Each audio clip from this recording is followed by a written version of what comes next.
The Kenmore 600 series is a powerful and popular canister vacuum, but it's a little bit expensive and kind of heavy. But what if I told you that you could get most of the 600 series for way less money? This Kenmore 200 series is much cheaper, but is it any good? Let's find out. Now, I tested the 600 series recently, and it's got great performance at a pretty reasonable price. But this 200 series looks very familiar at first glance, and it is roughly 1/3 less money. Kenmore sent me both of these vacuums, but they haven't paid me and there's no talking points. So I think we should answer this Reddit question. Is the Kenmore 600 series worth the extra money versus the 200 or 400 series? Now, both of these vacuums look kind of similar. They both have two motors. You've got a motor in the canister, and you've also got a second motor in the powered head. And it's 14 inches wide, which is actually a lot wider than a lot of other competing vacuums. Both these heads look the same, and the canisters look kind of the same, but they are a little different. So the first thing we should do is test pickup performance on carpet and see if one is better than the other. So to do that, first we weighed out 40 grams of sand, and then we sprinkled it onto the carpet, and we did multiple passes with each vacuum to see which one picked up more. And the winner is both. They both actually picked up 100% of the sand that we dumped on the carpet. Of course, that is an excellent score. Can't do much better than that. So surely there must be some differences between these two vacuums. Now, before we get to the next test, there is something you should know about the head design. It's pretty good, but it's not perfect. This is still a relatively affordable vacuum. You've got a very powerful motor in here. It is driven by a belt. You'll probably need to replace the belt every couple years. And you've got a single row of fairly hard bristles. Now, that comes with some pluses and some minuses. And let me show you what happens when we pick up some pet hair and also some longer 6-inch, 9-inch rave hair. It does a great job with the pet hair. You can see there's not a lot of tangles here, but with the longer human hair, the purple rave hair, it does tend to get tangled up. So you have to be okay with sometimes just going and manually extracting some of the hair. That's just kind of how it is. But what about suction? But before we get to that, I want to answer a question that I do see a lot. What is suction?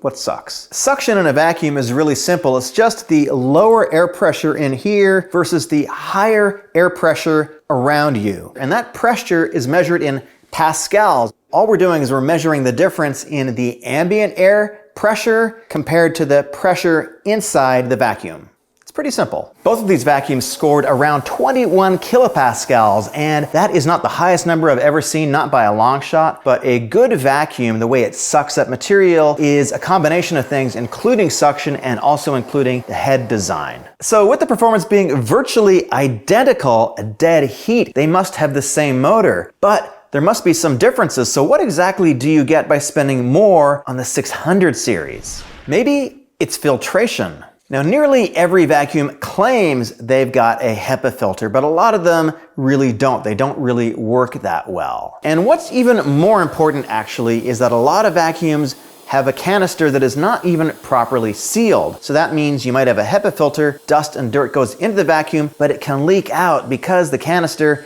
can't keep the dust and dirt in. So let's test both of these for HEPA filtration and sealed canister. So they both passed the HEPA filtration test with no problem. These are some of the best sealed vacuums I've ever seen. Kenmore says that it's going to keep 99.97% of the dirt and dust inside the canister. That's an excellent score. So how do they do it? Each of these vacuums has effectively 3 filters. First off, you've got a bag, a double bag, that's before the motor. Then you've got another filter before the motor, and then you've got a HEPA filter after the motor. Now, most vacuums just have 1 to 2 filters, but because we've got a canister style, that's an advantage. There's just more space for more filtration. And if filtration is important to you, these Kenmores are some of the best filtering vacuums I've ever seen. And by the way, if you purchase from my links down below, I'll make a small commission, but you help me out and you help the channel. Okay, but what about vacuuming?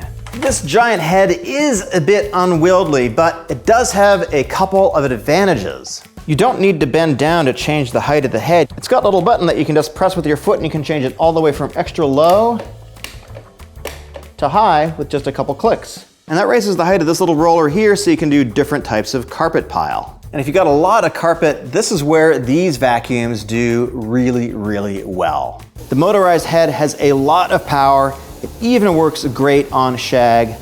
So back to the differences. Vacuuming performance is the same, filtration is the same. However, I've been looking at the 600 series and there are a few things where the 600 series starts to differentiate itself from the 200 series. And yes, the ability to deal with him is one of the key differences. First, the retractable cords. It's 24 feet on the 200 series, but it's 26 feet on the 600 series. Now, that's a minor difference, but the spring does seem to be a little bit better in the 600 series. Come on, baby, you can do it.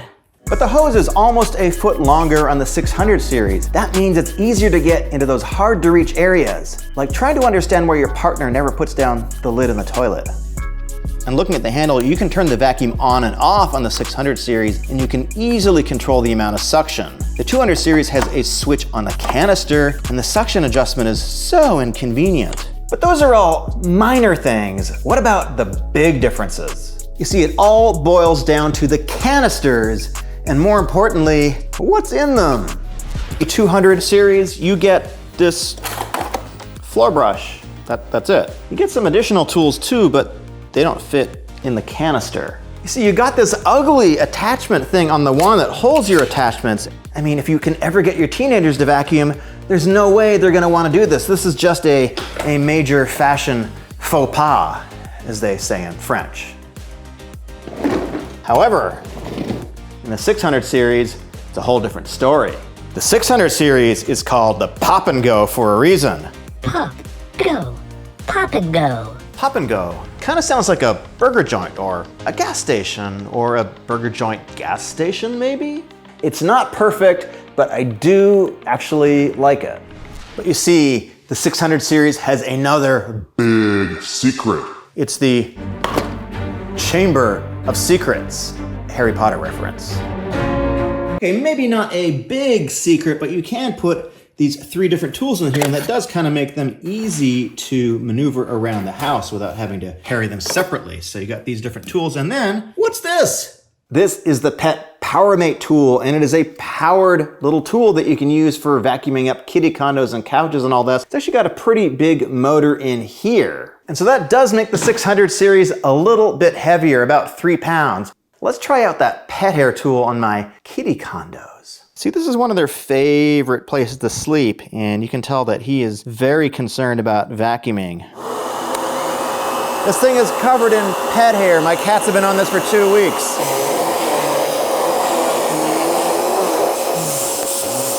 So yes, there's a couple of tangles, not that hard to get out, but this did a better job, in my opinion, than any of the cordless pet hair tools that I've tested so far. This thing is powerful.